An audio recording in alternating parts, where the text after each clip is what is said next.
Merci de nous rester fidèles et de nous avoir choisis pour vous informer. Bienvenue, mesdames et messieurs, à cette édition du journal qui retient à la une l'ouverture ce mardi de la session ordinaire au Parlement. Le Sénat et l'Assemblée nationale se disent attendre de cette session une amélioration des conditions de vie de la population. Le budget des élections de 2023 et la sécurité au pays seront également évoqués au cours de cette session essentiellement budgétaire. Des bandits ont incendié une maison au quartier Kra la nuit du lundi 14 au mardi 15 septembre 2020. Bien avant, ces malfrats ont extorqué de l'argent, des téléphones portables et d'autres biens, mais il n'y a pas eu de perte en vie humaine. Et face à cette insécurité criante qui sévit dans la ville de Lubumbashi, le mouvement citoyen La Voix du peuple auquel s'est joint d'autres Louchois ont manifesté ce mardi. Ils exigent la démission du maire Guilain Robert Loubaba Boulouma, accusé d'incompétence.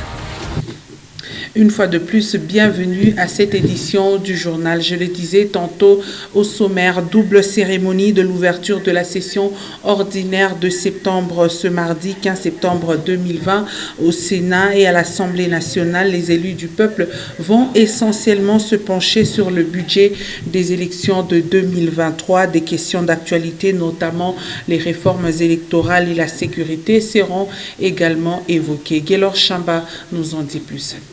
Au cours de cette plénière inaugurale de la session parlementaire de septembre 2020 au Sénat, l'honorable Alexis Tambwe Mwamba a dans son discours évoqué l'ouverture d'un compte spécial pour le financement des élections de 2023. Aux questions sécuritaires, le président de la Chambre haute en a fait également mention. La sécurité n'est pas encore établie sur l'étendue du territoire et les provinces orientales de notre pays payent encore un lourd tribut dû à l'accroissement des groupes armés. Il s'avère que les difficultés de la mise en œuvre du programme démobilisation, désarmement et réintégration communautaire participent également à cette situation. C'est pour moi l'occasion d'interpeller le gouvernement. Quand bien même les provinces interviennent au niveau de la réintégration communautaire, ce programme est de l'entière responsabilité du gouvernement. Il est important que les moyens nécessaires soient mobilisés pour son effectivité. Ces incohérences constatées sur le plan sécuritaire sont sans nul doute à la base de la mort des enfants à Massissi, alors qu'ils étaient en pleins examens de TENAFEP, et ceux fauchés dans les hauts plateaux de Minembwe et à Irumu, Anituri, ces dernières semaines.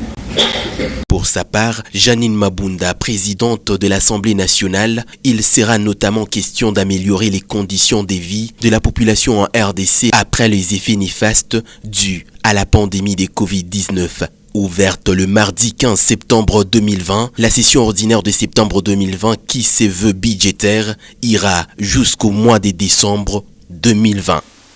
La Constitution de la République lui reconnaît, il le reconnaît sénateur à vie, mais c'est pour la première fois que Joseph Kabila Kabange s'est présenté à la Chambre haute du Parlement. L'ancien président de la République démocratique du Congo a pris part à la plénière de ce mardi 15 septembre 2020. Commentaire de Pascal Mwangala Marmotte. C'est un Joseph Kabila tout souriant et visiblement détendu qui s'est présenté à la Chambre haute du Parlement ce mardi 15 septembre 2020. Mais c'est surtout la première fois que l'ancien chef de l'État RD congolais est apparu dans une manifestation publique depuis l'investiture de son successeur Félix-Antoine Tshisekedi. Une première aussi de voir Joseph Kabila enfiler le brassard de sénateur aux côtés de Janine Mabunda, présidente de l'Assemblée nationale, et de Sylvestre Ilunga Ilunkamba, Premier ministre du gouvernement Tshisekedi à son arrivée. Pour certains analystes politiques, Joseph Kabila est désormais prêt à sortir ses griffes contre son allié au pouvoir. Une manière, selon toujours cette même source, d'encourager ses lieutenants depuis les institutions, notamment sur l'entérinement de Ronsard Malonda à la tête de la CENI, et peut-être aussi exprimer le désaccord du Front commun pour le Congo, sa famille politique, avec les dernières ordonnances de Tshisekedi, notamment les nominations des magistrats de la Cour constitutionnelle. Essentiellement budgétaire pourtant, la session parlementaire de septembre risque d'être la plus décisive pour la coalition au pouvoir, avertit une autre opinion. Le Front commun pour le Congo de Joseph Kabila et le cap pour le changement du président Félix Tshisekedi resteront-ils encore pour longtemps des alliés ou alors s'approchent-ils d'un divorce politique? Difficile d'y répondre.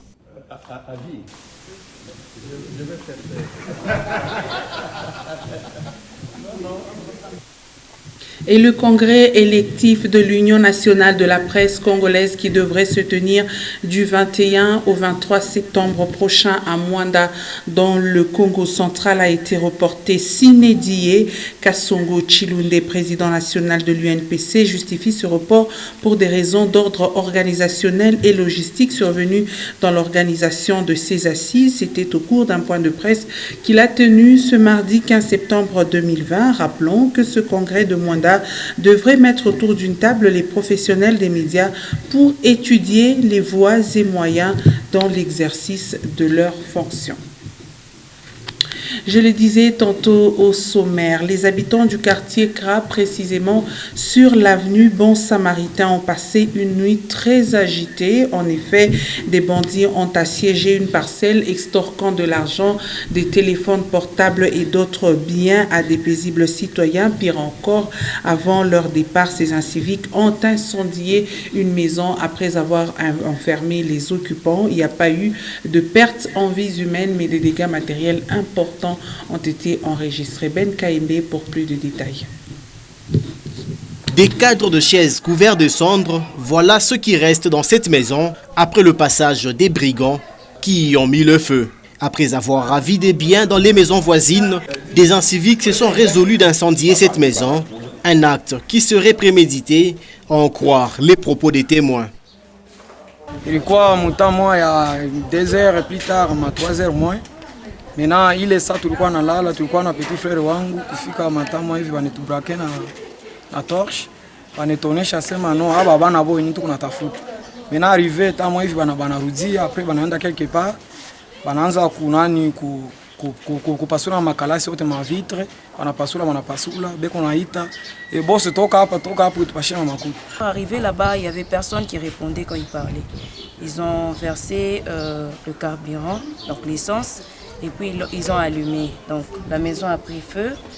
On a perdu tout, des ordinateurs, télévision, tout ce qui était dans la maison. Mais Dieu nous a sauvés, nous sommes vivants.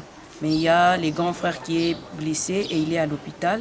Grâce à l'intervention des voisins, le feu a été maîtrisé pour permettre aux occupants de quitter la maison. De justesse, pouvons dire par la grâce de Dieu, les gens sont sortis quand même, étant vivants. L'une des victimes de cet incendie, couplé au cambriolage, a été acheminée dans un centre de santé pour les soins. Son état serait hors du danger, rapporte le docteur Claude Kabangé, qui l'a admis aux soins.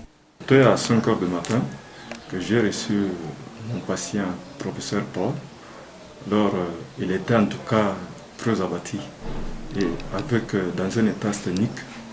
Heureusement quand même, on a essayé d'intervenir le cas. On a maîtrisé. Il avait une forte hémorragie. Tellement que, comme il y avait des blessures, on a quand même essayé de maîtriser les cas, ça va.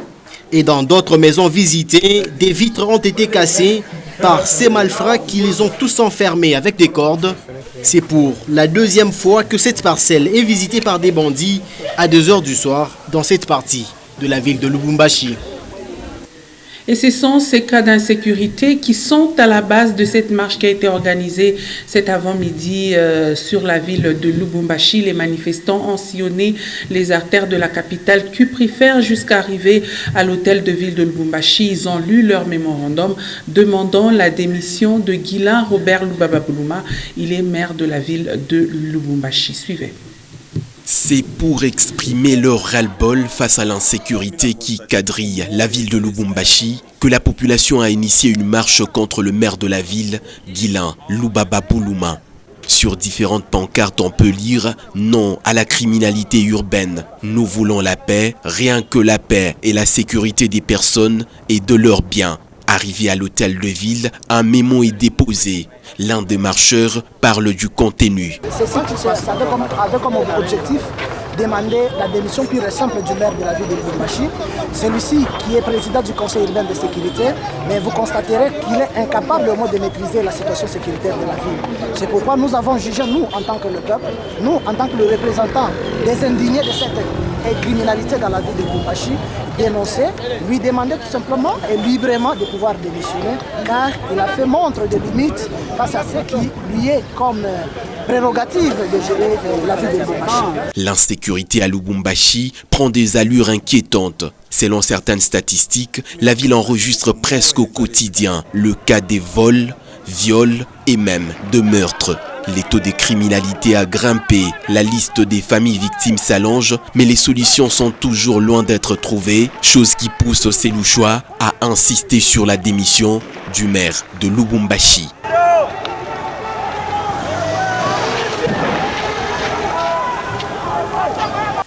Et nous parlons situation épidémiologique de la pandémie à coronavirus à présent. Lundi 14 septembre 2020, 11 cas supplémentaires ont été enregistrés, dont 5 à Kinshasa, 3 dans le Nord Kivu, 1 en Ituri, 1 au Nord au Bangui et 1 dans la province du Maniema. Le secrétariat technique du comité multisectoriel de lutte contre la pandémie au pays rapporte également que 3 nouveaux décès ont été enregistrés contre 10 personnes guéries. Depuis le début de la pandémie, le 10 mars 2020, le cumul des cas est de 10 401 cas confirmés. Au total, il y a eu 267 décès et 9 817 personnes guéries. La province du Maniema vient de s'ajouter sur la longue liste des provinces touchées par la maladie. Ainsi, la République démocratique du Congo compte 20 provinces à Covid-19. Et nous allons à présent dans la commune de la Katouba, plus précisément sur l'avenue Tanganyika, où il s'observe des travaux de construction des canalisations des eaux. Après plusieurs démarches, finalement, une équipe a été mise sur pied pour achever les 10 travaux avant la tombée des pluies. Gaylor Chamba pour plus de détails. Les engins tournent dans tous les sens. L'avenue Tanganyika, la commune Katouba, connaît d'intenses travaux de construction des collecteurs d'eau. Un ouf de soulagement pour la population après une longue série de démarches entamées.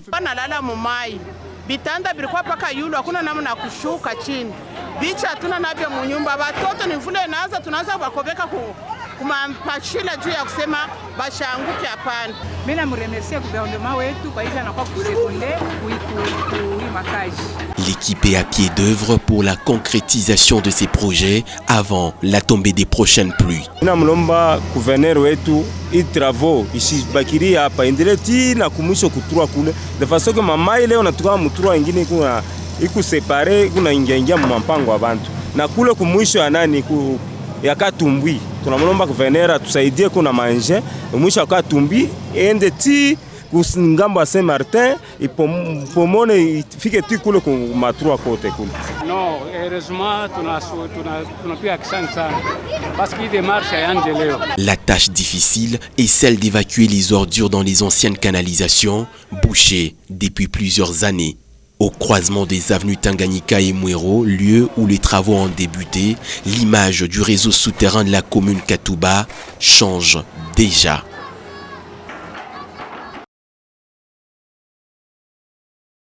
Et la croissance des micro, petites et moyennes entreprises et d'accroître les opportunités d'emploi et d'entrepreneuriat pour les jeunes et les femmes des villes de Goma, Matadi, Kinshasa et Lubumbashi.